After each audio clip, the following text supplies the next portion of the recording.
So now that you've found the 3, 4, possibly 5 and 6 sources for your research paper, and you've worked on the text breakdown sheets, the next assignment coming up is the informative research organizer.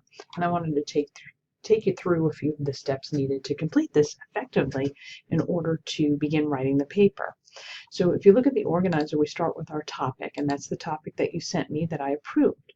So in this case, a student might have sent me something about postpartum depression and how people are still just calling it the baby blues and maybe not looking at it as closely or as seriously as some women hope. So we're going to start at the topic and we're going to skip this part. We're going to skip the attention grabber for now in the thesis. We can't write a thesis until we know what we're writing about. So I'm going to come down to this section here where it says topics 1, topics 2, and topic 3. So for my paper, I'm thinking of the important parts for me in having people understand postpartum and the seriousness of the situation. I want to look at how it's being diagnosed.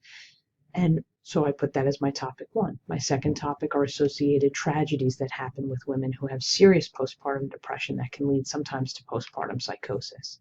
And then my third topic is preventions and what women can do with the help of their family doctors through this horrible situation. So now I'm looking at the support, the examples, and the sources used. So I come down under diagnosis and I say there's 2 levels within this part of the research paper that I'm going to focus on. The first are screening studies and the second are tools. Within those, I'm listing out the sources that will help support that part of the research. Now, it's also good if you come in here and you want to write some things about screening studies, just to give yourself a reminder of what you'll be putting. So in my paper, I see that they're talking about an ASI screening study that can be done. I also noticed that they're talking about some of the findings from this study. So I'm going to put that in here, and those both come from that source. Under tools, if I go in here, I can look at what my sources are telling me, especially the source Clay and Seusen. They're telling me that there is the Edinburgh Postnatal Depression Study. So I'm going to put that in as an abbreviation for myself as a placeholder. They're also talking about the postpartum depression screening scales, or the PDSS, as my source is telling me. So what I'm doing is I'm putting in the information that I will eventually find written in the body of my paper. And I do that for all of my topics. So I come over to topic 2, where I'm talking about associated tragedies. And I've put in under each of the levels within that section the sources that go with it. This is a great organizing tool. So I don't have to keep looking through my sources to see where did I annotate that? Where did I put that information? I can do that here. So I'm noticing here I have 2 subtopics. Under here, I have 4. This is going to be the bulk of my paper because this tragedy section is what I want people to truly understand and inform them about in my paper. So here I have 2 sources for family depression and its link. I have 1 source for elevated postpartum depression.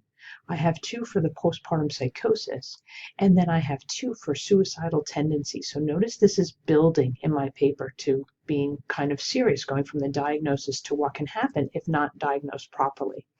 Then the last part of my paper is going to be preventions, because I want women to know that. I want to inform them that there are things that can be done to help them. So I'm going to look at the family involvement and the source that goes along with that. I'm going to look at some progesterone treatments that are happening. And here's the source to help me with that. And then there's other steps that women can take and phone numbers and 800 numbers and groups that can help them. And I found that information in this source. The importance of this is this eventually will lead us to the headings in our APA paper. These will be our first level headings: diagnosis, tragedies, preventions. Then the next headings will be screening studies and tools, family depression, elevated PPD. The bullet points are keeping you on track and organized. And if you put the sources right under there, while you're typing the paper, all the information you need is at your fingertips. Now I'm going to come back up to the section I skipped over. My attention grabber. I want you to think about an interesting part of your research as you've been going through your sources. And see, did you find a quote from a doctor or from somebody in the field that you're studying? So if you're studying something on the effects of technology on the brain, or if you're studying cyberbullying, is there somebody who's an authority on the subject that had a quote that would really help within your introduction? This is not your entire introduction, but it's something you feel your introduction needs to grab your reader in. So for myself and my topic, I see that there are some authors who have talked about percentages of women who have given birth and who have later disclosed that they had PPD. So I might put in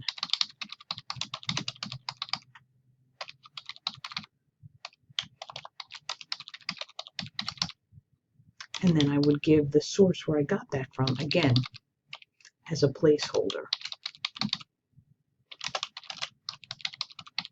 So that later on, when I'm going to cite it in my paper, I'm not going to have a problem with plagiarism because I've given that information. Then I come here to my thesis. This part is what students struggle with, especially for an informative research paper. So I tell them the reason you start at the bottom is that you can work your way back up to the top. My thesis is driven by my 3 topics. So my thesis statement will say something about that postpartum is a serious illness and that people are continually calling it just the baby blues. But that if people can realize that proper diagnosis can prevent some of the tragedies from happening, steps can be taken to maybe solve and maybe thwart this condition in the future.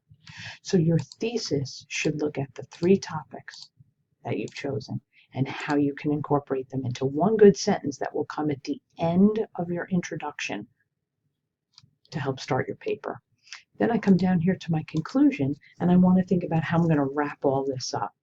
What are the 2-3 sentences that would give my readers a good close to what I've written about postpartum depression and some prevention steps, and understanding that this is a disease or a condition that has been around for a long time and women are still struggling with. It's not going away anytime soon.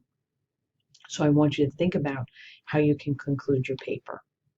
So if you can start with your topic, move to the 3 subtopics within that, put some bullets in about the supports and the examples you're going to use and the sources that go with it, you've pretty much started writing your paper. I hope you found this information helpful. And as always, if you have any questions, best thing to do is email your instructor.